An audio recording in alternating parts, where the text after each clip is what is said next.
Sorry, Henry, but your results over the last 4 quarters have not met our standards.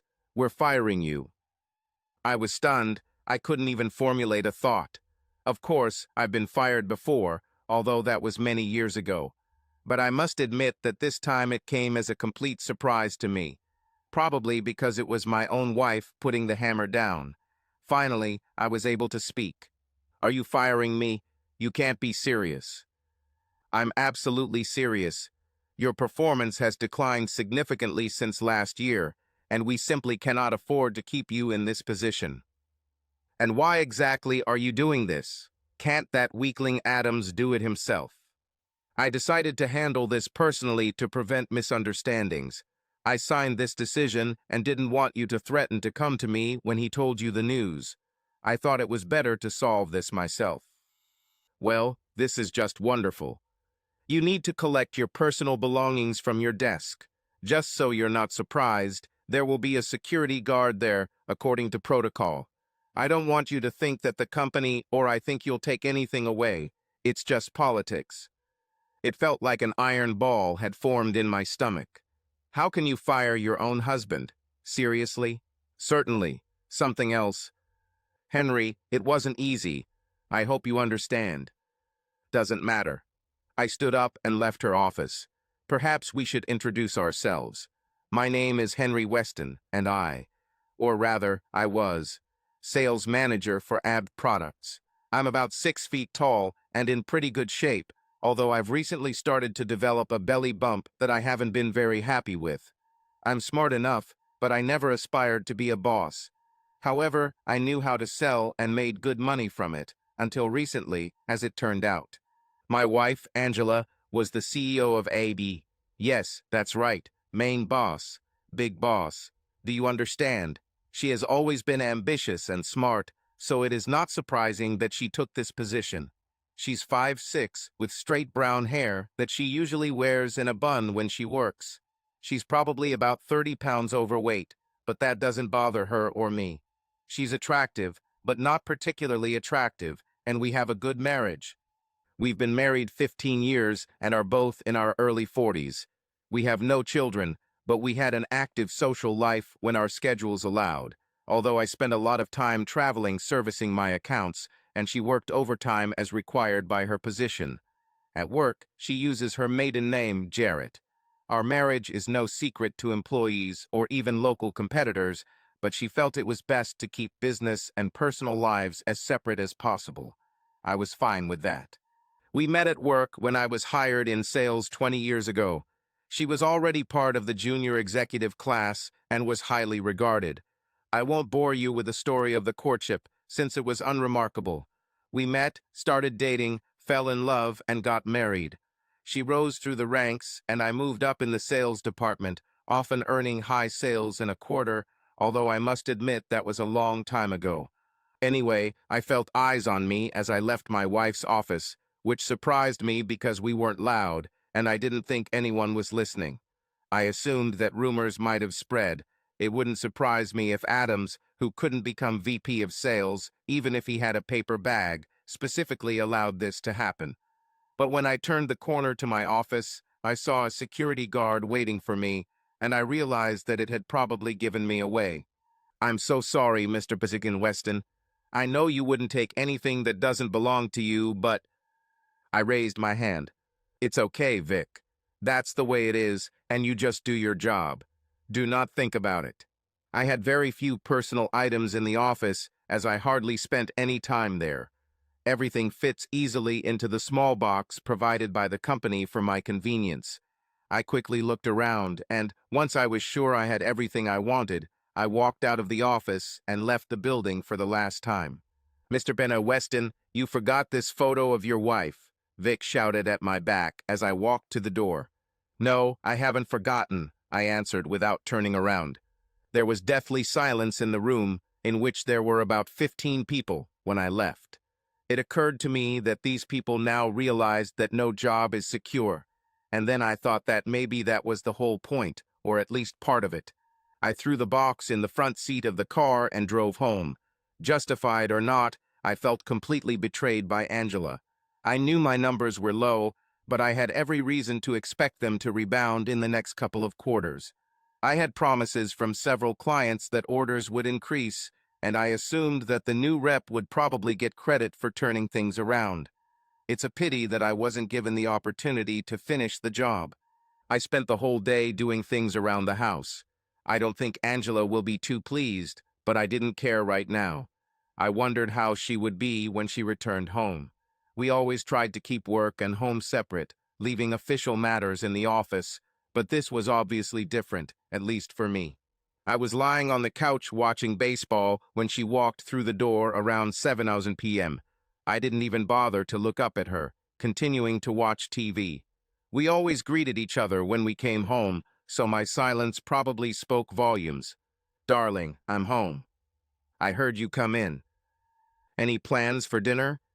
So, she apparently decided to take the "what happened at work has nothing to do with our lives at home" line. Interesting. Dinner was usually the responsibility of whoever got home first, but that was before. The events of the day, at least for me, caused a paradigm shift in our marriage, and nothing was the same. "I have already eaten. Have you prepared anything for me?" No. I was still watching TV, so I didn't see how she reacted to me ignoring me, but I didn't think she liked it. Finally, realizing I wouldn't say anything more, she left to change out of her business suit.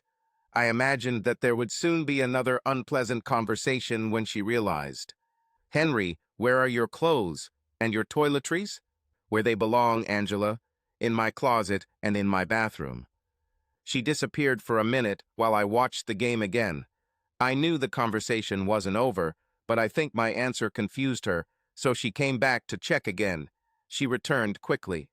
"Henry, there's nothing on your side of the closet, and your side of the sink is empty too. No toothbrush, no mouthwash, no deodorant, nothing." "That's your problem, Angela. You search in your closet and bathroom. I made it very clear that my things are in my closet and bathroom. But they are the same." She fell silent and went back into the corridor. She seemed to suddenly understand what I meant, and when she stormed into the living room with every part of her body burning with anger, I knew she had it figured out. "What the hell are your things doing in the guest room?" "This is not a guest room. This is my room, and I ask you to remember this." "Oh no, you put your things back where they belong, or I'll do it for you, and I won't be so gentle. I'll just move them again, because now I have the whole day free to do what I want." Damn it, I knew it was this. It was a completely legal business decision, and you know it. We've fired people in the past who had better records than you. True, but you weren't married to any of them. She tried to calm down, took a few deep breaths, and finally sat down next to me. "Henry, I had to do what was in the best interests of the company. I may be a CEO, but I also report to people, just like you. The board of directors, the shareholders, they all expect results, and I am responsible for delivering them." "I understand, Angela. You chose the company over me and our marriage, so now the company can keep you warm at night." "Stop acting like a child, Henry. We always kept work and home separate. Always. I did what needed to be done at work, and now that I'm home, we have to put this behind us. We agreed on this a long time ago. What would it look like if I held you to a different standard than everyone else? Like you love your husband? No, that would be outright nepotism and favoritism, and morale in the company would drop. They would consider you untouchable and would have no respect for me. You are not fair." "I don't care about justice, Angela. I'm your husband, not just an employee. I deserve better." "No, Henry, I didn't deserve it. You don't deserve it at work. You couldn't handle it, so I did what I had to do. We've talked about this a million times, about keeping things separate. I can't believe you're acting like this, and I expect you to return your things to our bedroom. And I expect you to be disappointed." I returned to my game, and she returned to her bedroom to finally change clothes, which she had forgotten about, being distracted by my movement. She came back in a simple t-shirt and sweatpants, her don't even think about sex tonight outfit. She would be surprised that I had no interest. I heard her rattling around in the kitchen, making more noise than necessary, I'm sure, as she prepared herself something to eat. About 10 minutes later, she came into the living room and dropped something into my lap. I immediately recognized the photo of her from the day she was promoted to CEO that graced my desk. Vic brought this to me after you left. He says you forgot it on the table. I looked at the photo and then at her. I'm ashamed now to admit that my words were intentionally cruel, but at that moment the pain I felt was fresh, and I took it out.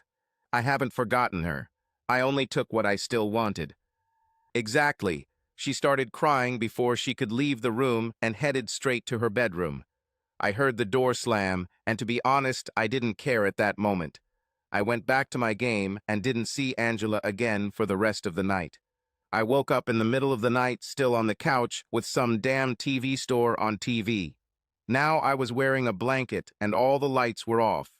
A glance at the clock showed that it was 3:27 a.m. Angela would be up in a couple of hours, and I didn't want to be here when that happened. I got up, folded the blanket, and went to my room. CEO Angela Jarrett walked into her office at 7 a.m. as she did almost every morning. She was a firm believer in leading by example, which meant being the first one to arrive in the morning and often the last one to leave at night. It also meant that she had to keep her personal feelings under control and not let them interfere with her job duties. When Jack Adams came to her asking her to fire Henry, she looked at the numbers objectively and came to the same conclusion as Jack. Henry was failing to keep up with sales in his territory and needed to be fired. This has been done many times and has never resulted in a decrease in order volumes in this territory. She suspected that Henry, like so many before him and others after him, had developed a sense of comfort and complacency and simply carried out his duties automatically. Getting new employees into the territory means fresh energy and a new perspective, and the numbers are consistently growing.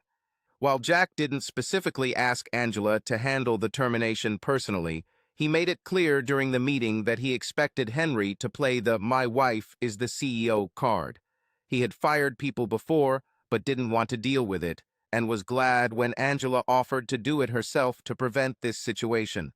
At 7:30 a.m., Angela's assistant, Melissa, walked through the door with her coffee and muffin, as she did every morning.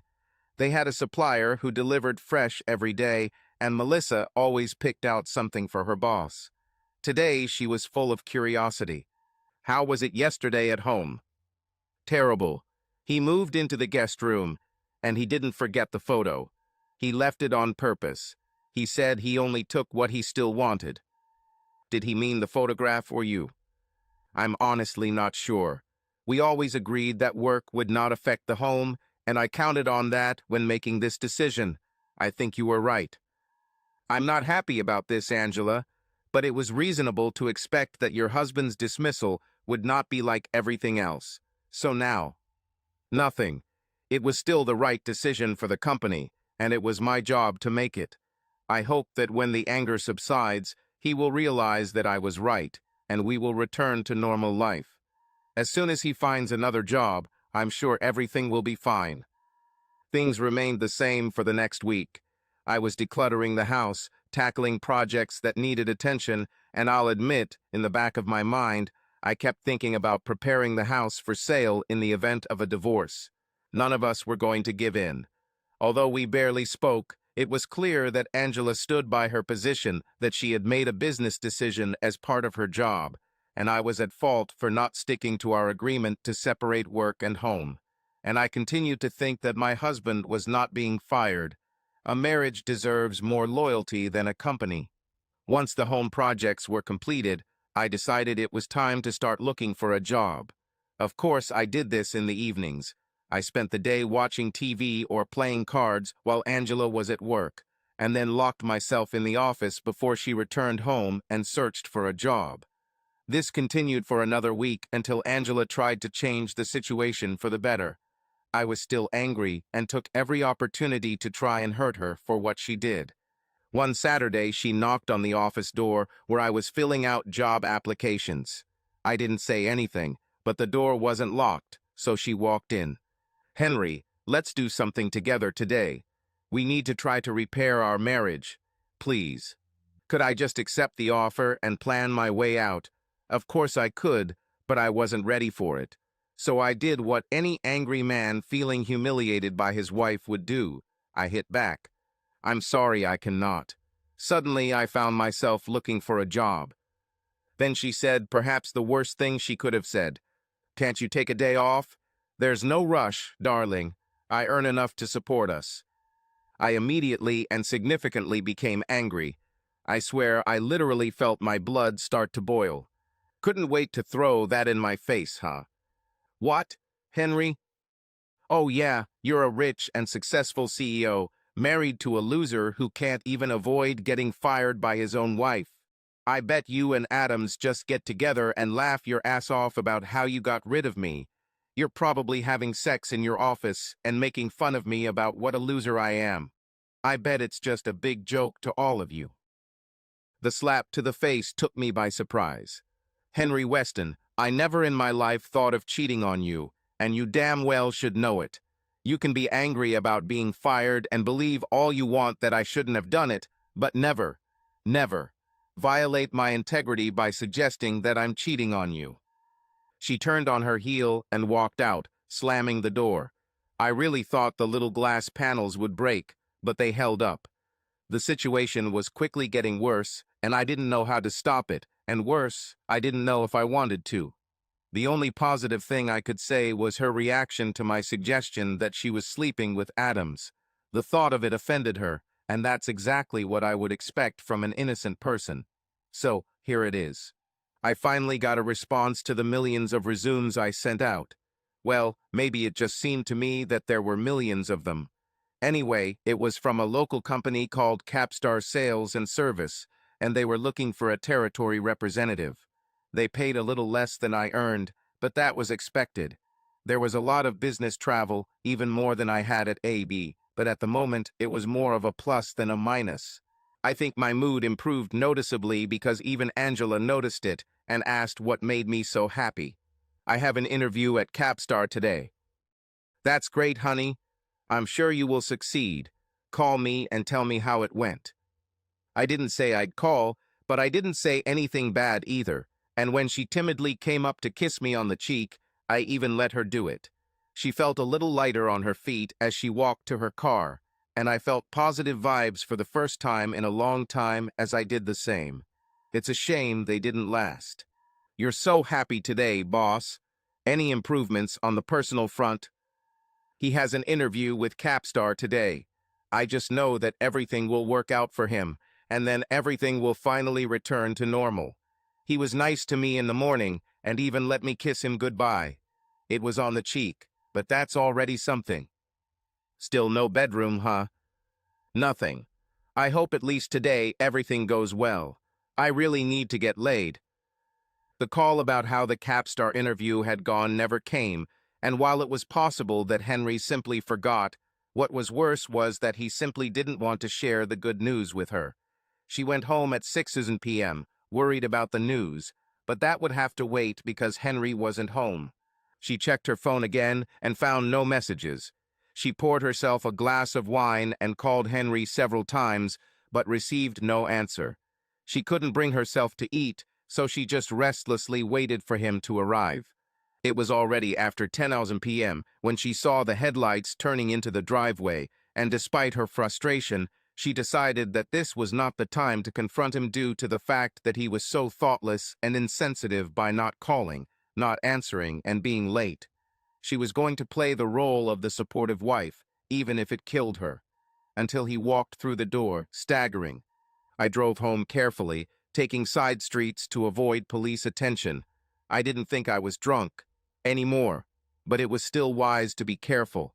I parked my car next to Angela's and walked through the door. Angela didn't look too pleased. Are you drunk, Henry? I looked straight into her eyes. Not more. A couple of hours ago I was drunk, but now I think it's all gone. Come on, I'll put you to bed. She took me into what was once our bedroom and began to undress me. I tried to argue that she had brought me to the wrong room, but she ignored me and continued to pull. I got into bed, not caring that it was the same bed we had once shared, and fell asleep before she even got into bed with me. I woke up in the middle of the night with a severe headache, and my wife was practicing all her skills on me. I intended to resist, but it felt too good, and I was too horny and too tired to really object. I'll sort out the consequences in the morning. I got up before Angela and set the coffee to brew. Mostly I was thinking about how best to deal with the events of last night. I had to make it clear that my agreement last night was not the solution to the problem that she may have considered. It turned out that I was worrying in vain. She got out of bed about an hour after me. She didn't say a word until she took her first sip of coffee. I just sat quietly at the table, thinking about the events of last night and wondering how to bring it up. She started first. "Henry, I'm not stupid. I understand that what happened last night means nothing in terms of our situation. They were just two people who needed to get their needs met, and they did it with the only person in the world they could. I would never cheat on you, and I don't think you would cheat on me, despite my checks yesterday, so consider it understood." I nodded and simply said, "Okay. So, can we hope that you got drunk yesterday in honor of the job offer from Capstar?" I smiled sadly, remembering the events of yesterday. It was clearly not in honor of the celebration, which led me to some nameless local bar that I probably won't be able to find again. I had high hopes for the interview, not only to get the job, but also to regain some of my lost pride. But it didn't come true. No, there was no offer. It was all just a farce. "What do you mean?" "Well, as you saw, I was dressed to the nines to impress. The interview was set up with Arthur Cross, their version of Jack Adams. There were several other sycophants in the room, but he was the main one." "Sounds typical." We discussed my work history at length, and he seemed very positive. I had a good feeling about this, especially since we hadn't even touched on my leaving Edge. I expected either an offer or at least a follow-up interview, but then Cross looked me straight in the eyes. "Henry," he said, "while this all looks very good, I'm afraid we just don't have room for a man who can't even meet the needs of his own wife." The whole interview was a long excuse to say this phrase. "Darling, I'm sure he didn't waste your time or his time on something so childish." I turned to look at her. I would have thought so too, but I realized what was going on when the whole room erupted in laughter, and one of the sycophants told him, "I can't believe you said that." So yes, that's exactly what happened. I became the laughing stock of the neighborhood. "Darling, I really—" "Don't say you're sorry, Angela. I don't want to hear it. You never went to the houses of those you fired from AB to apologize to them, and we both know why. Because you're not sorry. You said to yourself that you made a business decision and obviously would do it again. So just save yourself the apology." "Henry, I'm not here as CEO of ABG. I'm here as your wife, and I'm sorry for what those immature assholes did." "Yeah, well, they're right, aren't they?" "No, they are wrong, not in the way they meant it. Last night definitely proved that." "Well, at least I'm good at something." "These idiots mean nothing. Just get on your horse and keep looking. You're too good for this shitty office anyway." "But not good enough for you, huh?" And with these words, I left her requests to come back and talk. Somehow, I managed to keep myself together as I left the Capstar offices. I didn't want them to know how much their little prank hurt me. They easily reinforced my feelings of inadequacy and failure, so that even if I didn't burst into tears in their office, I didn't get very far down the street before I had to pull off the road and pull myself together. After that, I found a bar that had just opened and spent the entire day huddled in a corner, feeling sorry for myself. I've had a few extramarital opportunities approached, including one rather glamorous blonde who I'm sure was a professional, but I'd never seriously considered anything like that. I talked to several women, but I didn't even take a small step. My wedding ring was on display, and they all soon left. I already felt bad enough to add this to my guilt. I stopped drinking around 7 p.m. and ordered food from the bar, which wasn't bad, and it helped soak up the alcohol. My phone rang and buzzed with messages several times, all from Angela, but I ignored them. I just wanted to be alone. When I finally felt like I could drive, I got up and went outside. I took a walk outside to clear my head and think about what I was doing. In hindsight, I probably shouldn't have driven, although I doubt I would have been illegally drunk, but I got home okay. The conversation with Angela was completed. I headed back to my room. I hung up my suit, made a mental note to check in the morning to see if it needed cleaning, and went to bed. I don't know what to do, Mel. How can I stay positive and support him in his job search? How can I encourage him and tell him how good he is and that he deserves a great job if I fired him for lack of performance? I don't know, boss. Maybe that's why I never got married. I don't see it as my job to make a man feel better. Even if you yourself made him feel bad? No, I just tell them to get a grip. Then again, maybe that's why I never got married. Angela leaned back in her chair and stared at some invisible point on the ceiling for several minutes, while Melissa sat patiently. Angela had a habit of silently thinking for several minutes on various topics, so this was not unusual. What was unusual was her inability to find a way out or a workaround for the problem. It was this ability that brought her the position of CEO. Mel, I really thought things would go differently. I expected him to be upset about being fired, but that was it. I'm really scared for my marriage right now. This is crazy, Angela. Henry loves you. He's just hurt right now and feels a little depressed that he hasn't found a job yet. When he finds it, everything will be all right, and you will probably become stronger because of it. Says the woman who has never been married. Several weeks and many resumes passed. I was pretty sure that the US Postal Service would actually be profitable this year thanks to my job search, and I didn't have a single response, not even a hint. That humiliating experience at Capstar was the sum of all my efforts in finding a job, and I admit that I became quite depressed about the whole situation, but decided to keep trying. Then my friend called me. His name was Alex, and he worked for Brinkley Enterprises, another local company structured similarly to ABG, to which I had sent several resumes in recent weeks. This was a company that I had heard was actually hiring, so I was confused as to why I wasn't even invited to an interview. Alex wasn't doing the recruiting, but I thought maybe he could put in a good word for me or something.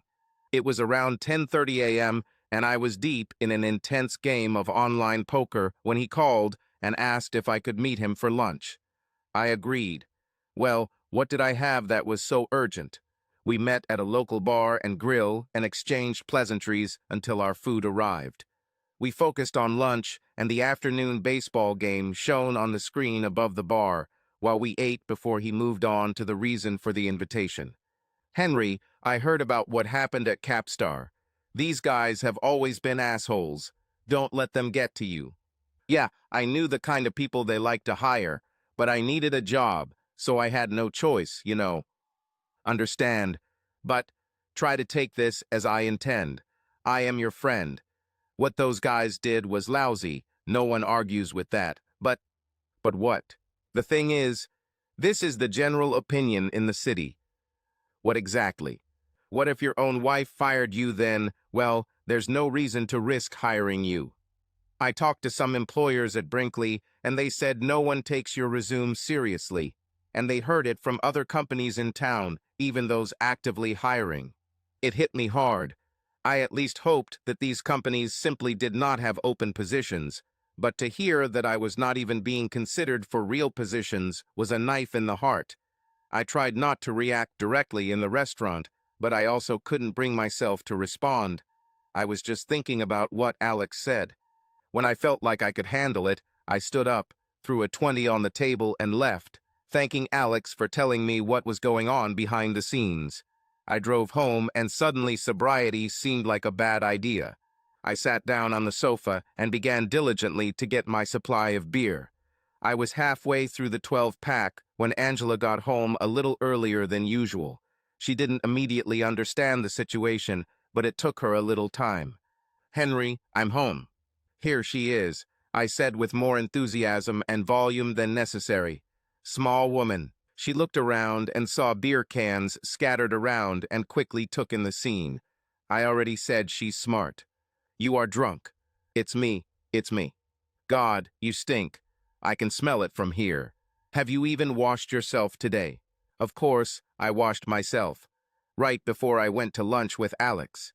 Did you have lunch with Alex? What did he say? Anything available at Brinkley?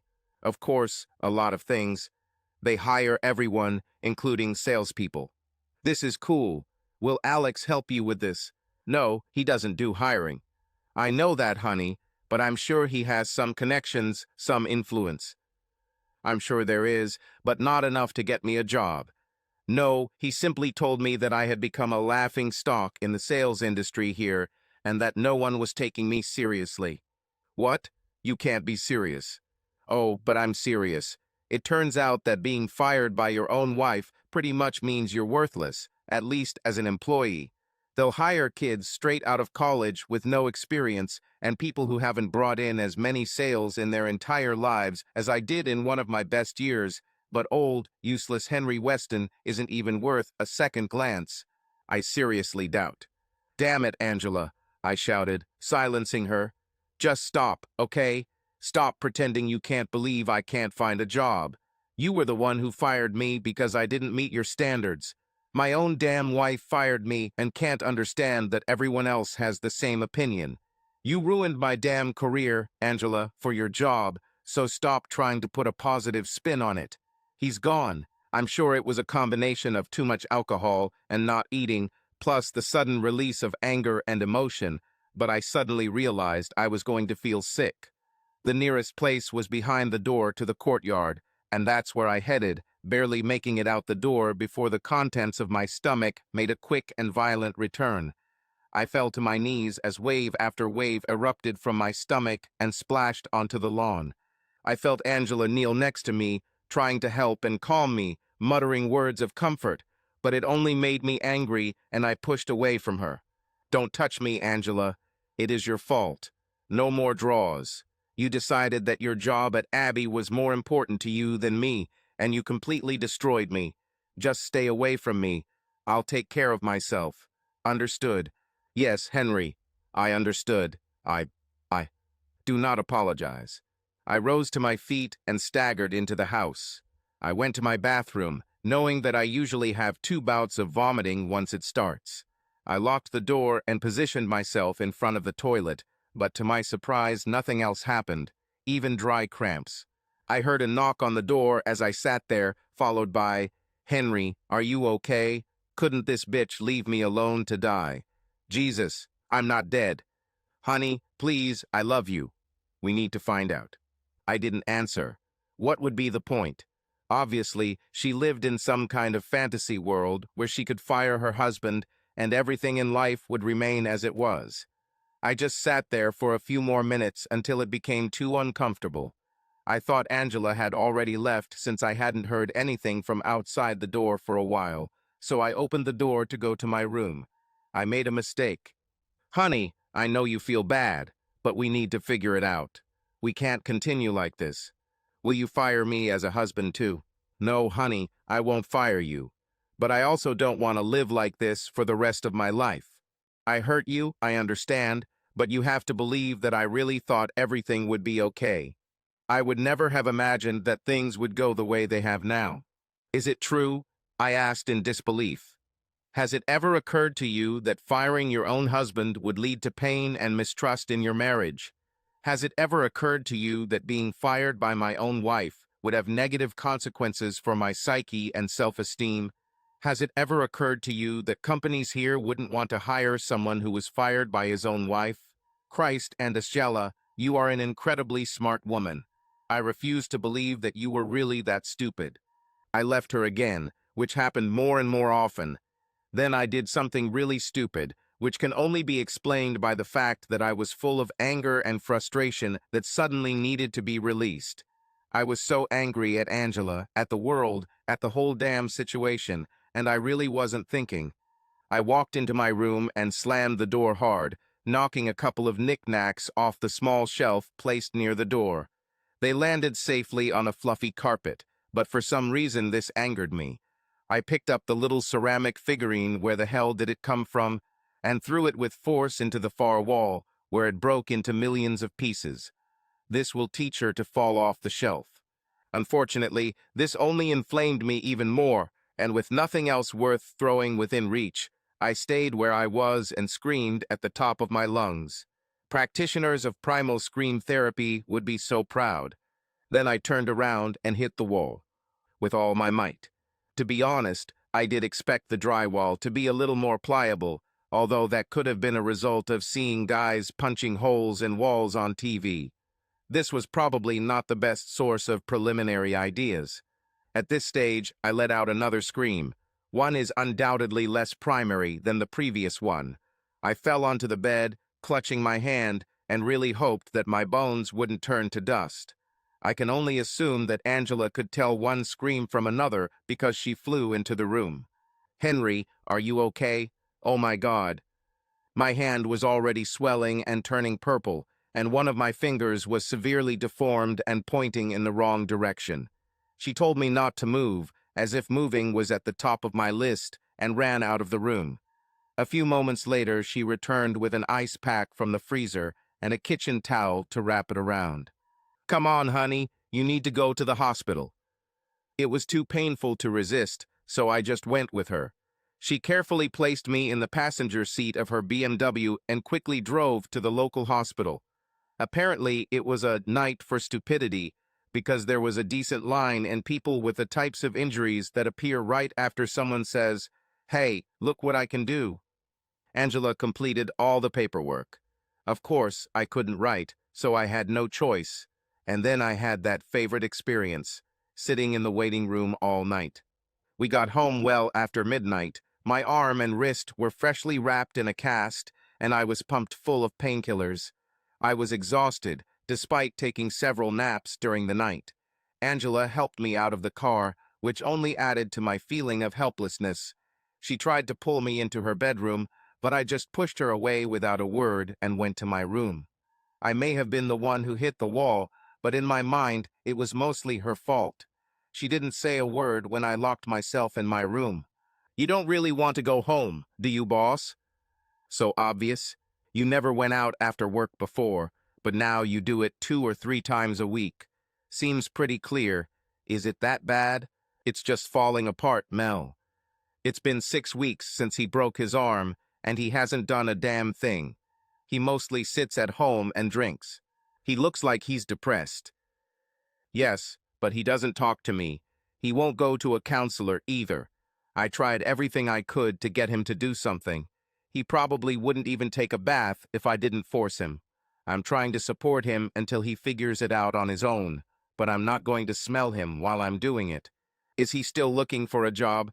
Does not look like it. I think he thinks there's no point in it. He does not do anything. Hell, he doesn't even mow the lawn. I had to hire a service. So now, I don't know, Mel. I guess I just need to be patient. It's that worst part of, for better or for worse, so that's all I can do. But it's becoming increasingly frustrating. I was lying on the couch watching the Red Sox beat the Yankees when Angela came home. I drank most of the day. Heck, I've been drinking for most of the last month.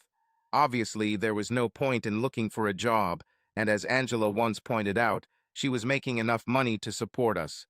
I started to think that drinking on the couch might be a good way to spend the rest of my life. Drinking again, yes, Henry. It was not a question. There is nothing better. Yes, actually there is. You could be looking for a job, or fix something in the house that needs fixing, or at least just wash the damn clothes. What the hell happened to you? You're pathetic, that's what. I can't believe the man I married let a few setbacks stop him. In fact, the man I married wouldn't stop. I don't know who you are, but I'm sure you're not the Henry Weston I married. He was a man. She turned around and walked into her bedroom, leaving me to stare after her as she left the room. Pathetic? This bitch called me pathetic. Well, to hell with it. This whole damn situation is her fault. Who the hell does she think she is? If she hadn't fired me, none of this would have happened. I returned to the game. I woke up the next morning wanting to go to the toilet. I was still on the couch, having fallen asleep at some point during the night. I didn't remember turning off the TV, so I assumed Angela had done it. A quick glance towards her side of the room showed that she had already left for work. Not surprising since it was almost 8 a.m. I was able to lower the belt and begin the process of relief.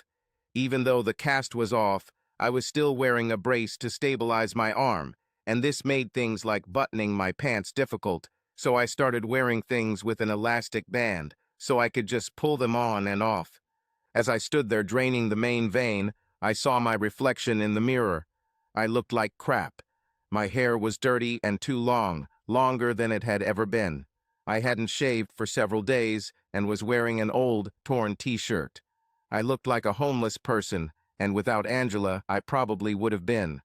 For the first time, she was right. I really was pathetic, and it was time to end it. I undressed and took off the bandage. I got in the shower and spent a good 30 minutes cleaning myself thoroughly. I'll show her. I went to my hairdresser.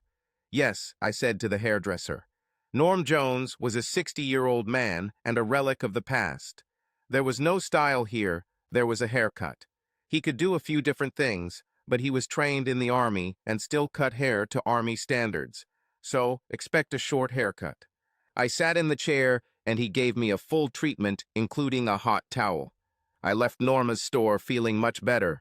I headed home to start looking for work again. Obviously, I won't find anything here, so I'll have to expand my search. I didn't know how far I would have to go to get rid of the reputation Angela had created for me, but whatever it took, I was going to do it. It was time to regain my courage. Angela Jarrett left her office at 7:00 p.m. She needed to catch up with work and was in no hurry to get home. The situation has improved a little, but not significantly. Henry finally started taking care of himself a few weeks ago and was spending time on the computer again. She assumed that at least part of this time was spent looking for work. She parked the car and entered the house. She still expected to see him drunk on the sofa every evening, but again the living room was empty. She glanced towards the office and the lights were off, so she knew he wasn't there. She went into the corridor and saw the light in his room, but the door was closed, so she first changed out of her work clothes and then went to knock on his door. Enter. Angela opened the door and was amazed to see the suitcases on the bed and what he was packing. What's happening? I found a job. Angela was delighted, forgetting about her suitcases for a moment. Honey, this is great. I knew you could do it. Where? When do you start? I start on Monday. It's a company called Hanover's. I haven't heard of them. Is this some kind of startup? No. They have been in business for over 50 years and are one of the largest companies in Charlotte. Angela's smile quickly faded. Charlotte? You mean Charlotte, North Carolina? Yes. Henry, it's 1,600 kilometers from here. Will you have territory here? No. I will be working in a territory in Georgia. Henry, the Abbey offices are here. I can't just move to North Carolina. This is fine. I didn't expect you to move. He continued to get ready while Angela realized the meaning of what he had said. Are you leaving me, Henry? Getting divorced and moving to North Carolina. Moving to North Carolina, yes. Divorce, no. So what then? Nothing. I'm focused on starting a new job. That's all. I didn't even think about anything else. Maybe I'll understand something there. Who knows? And you just expect me to accept it? I don't expect anything, Angela. Nothing. Do what you need to do. I'll be staying in a hotel at the company's expense for a few days until I find an apartment. I'll give you the address so you can file for divorce if you decide. So that's all. Are you just making this decision without discussing it with me? Practically. You yourself called me pathetic and told me to be a man, so that's what I did. Thanks to you, I couldn't find a job anywhere nearby, so I kept expanding my search until I found one, and it happened to be in Charlotte. Now, if you'll excuse me, I have an early flight.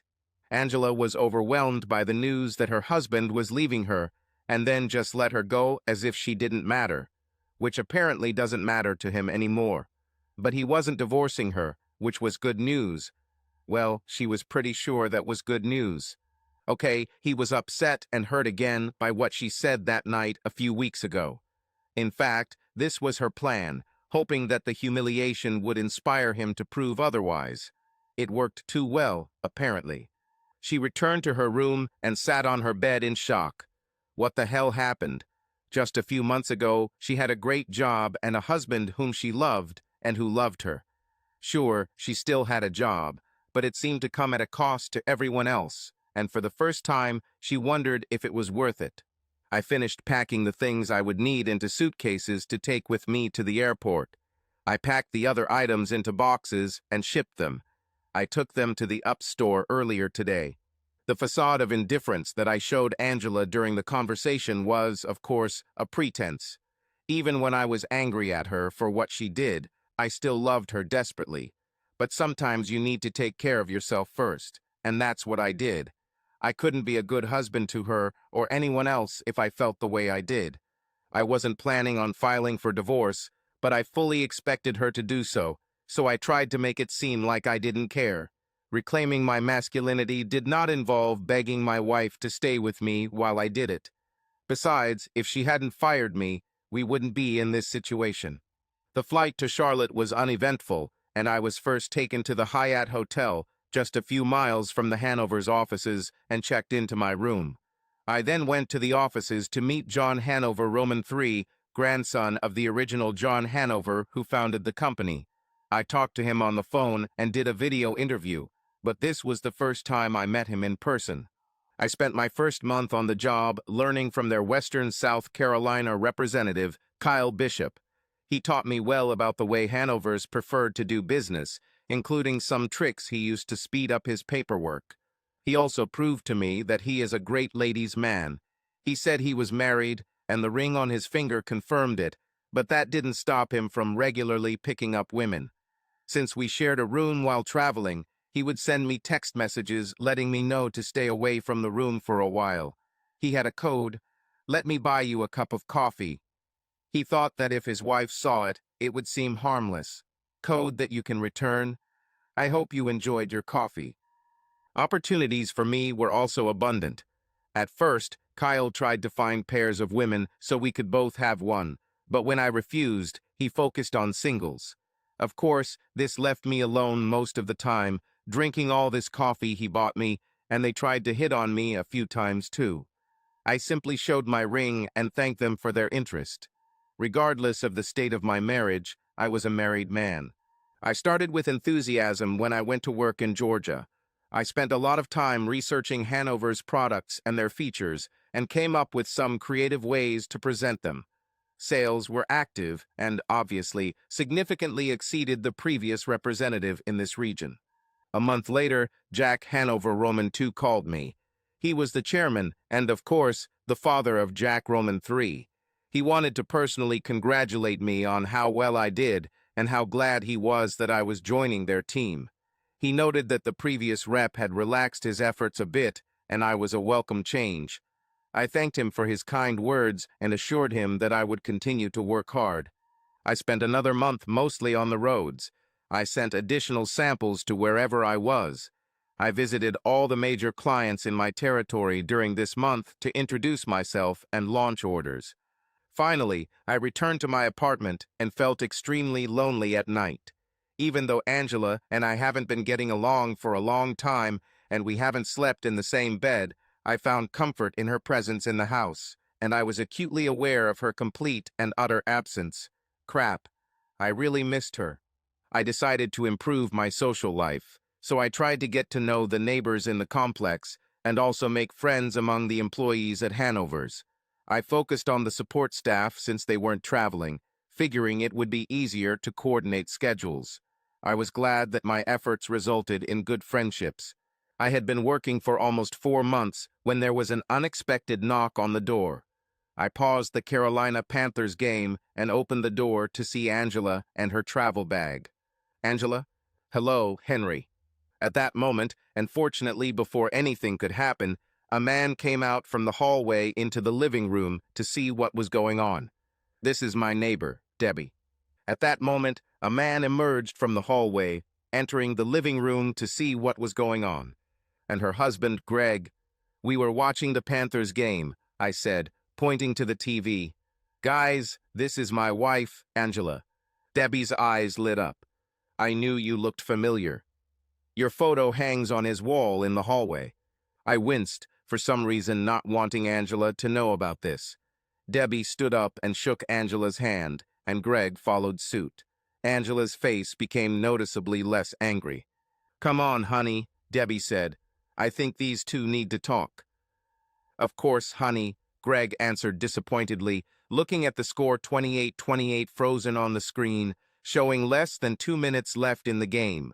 The game was devastating in any case. We were silent until they left. Angela stood with her back to the door and just looked at me as Debbie whispered "good luck" to me as she closed the door behind her. We became good friends, and I told them most of my story. "What are you doing here, Angela?" "I'm here for 2 reasons, Henry. The first one is quite simple. I need to get laid."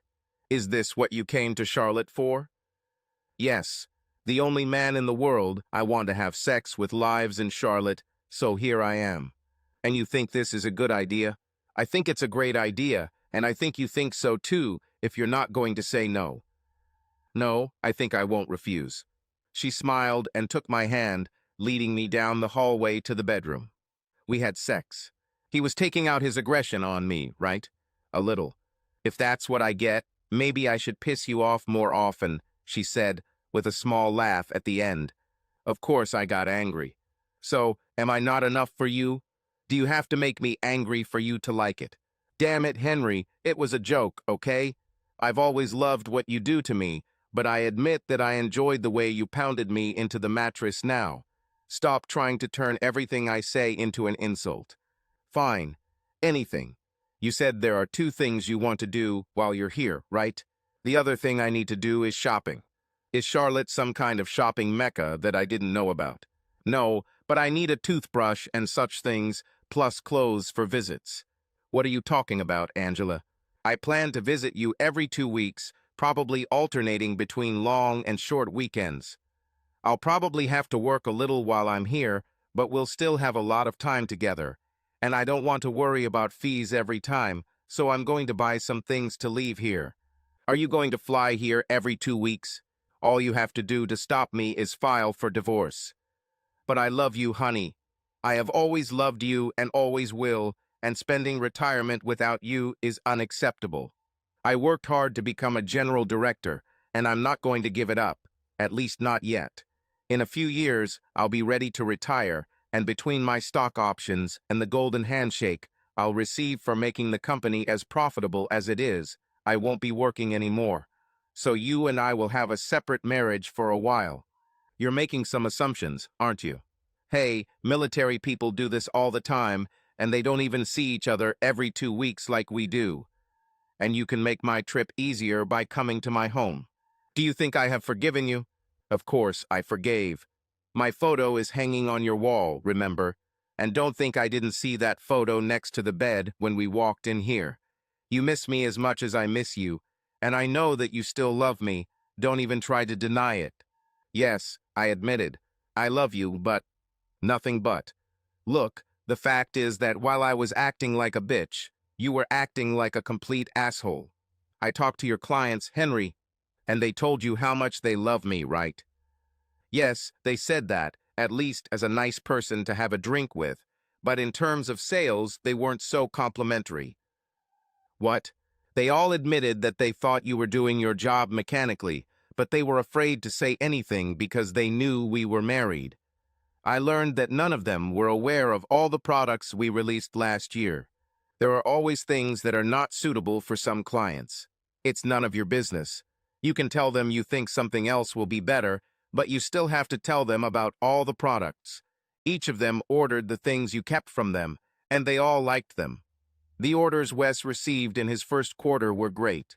Of course, thanks to the foundation that I laid. Do not do that. Don't try to take away his credit. They told me about the orders you promised them, and they gave them to us plus a lot more thanks to Wes. They had nothing but praise for the work he does and the energy he puts into the job. You know, I'm obviously good at this. I'm showing great results at Hanover's." "Oh, I know. I've spoken to John Roman III several times, and he is delighted with how hard and conscientious you work. How you worked at AG and how Wes works now. Face it, honey, You're just tired and decided you can count on being the CEO's husband and decide to spend more time partying than selling. But I'm proud of what you're doing here, really proud. I had to admit that she was right. I was angry at what she did, but I realized that I didn't work as hard as I used to. I don't think I thought I was safe because of her, but maybe subconsciously I thought so, and I probably thought that my clients would give their best orders simply because I had worked with them for a long time. I will try not to make this mistake again. Did you mention something about being a bitch? She chuckled at my obvious change of topic. Yes, honey, I mentioned it. The fact is, you deserve to be fired, and I think you know it, even if you don't want to admit it. But you are my husband, and you are right that I should have paid more attention. The more I thought about it, the more I realized that I should have given you the opportunity to find another job first, so that it would be a voluntary resignation and not a termination. I was so focused on looking at your work objectively that I lost sight of the fact that I'm your wife, too, and I'm sorry, honey, I really am. But I never stopped loving you, and you're stuck with me until you say otherwise. We'll get through this as long as it takes, and then we'll retire and do what we have to do, until we die together. 5 years later. To my surprise, we made it through. True to her word, Angela visited me every 2 weeks. The schedules did not always coincide, but the problems were minor, and soon I started visiting her on many of the weekends between her visits, if that makes sense. Our sex life has been revived. There were many weekends that we spent completely naked and did not leave the apartment. We ordered food, or I stocked up on groceries in advance. Several couriers were stunned when one of us answered the door not fully dressed. Angela took Abbott to new heights and received a significant golden handshake when she retired a few months ago. Melissa is still working there, helping the new CEO, and she and Angela keep in touch. They became very good friends. Angela moved to North Carolina. We sold our old house and bought a new one here. I still work, albeit part-time. The idea of retiring in his 40s didn't seem appealing. I felt like I was too young for that, but I'm not on the road anymore. I provide sales training and consulting to John Roman II and John Roman III on products and services. This leaves plenty of time for a life of leisure, which Angela enjoys, and I have no problem taking time off when she wants to go on a long trip. I will soon be 50 and plan to fully retire at that age. We discussed what we could do, including possibly moving abroad. We've found some amazing places on our travels and made friends that we stay in touch with. Overall, I'm looking forward to the opportunities ahead of us. I'm not sure what the final outcome will be, but I'm sure Angela and I will do it together.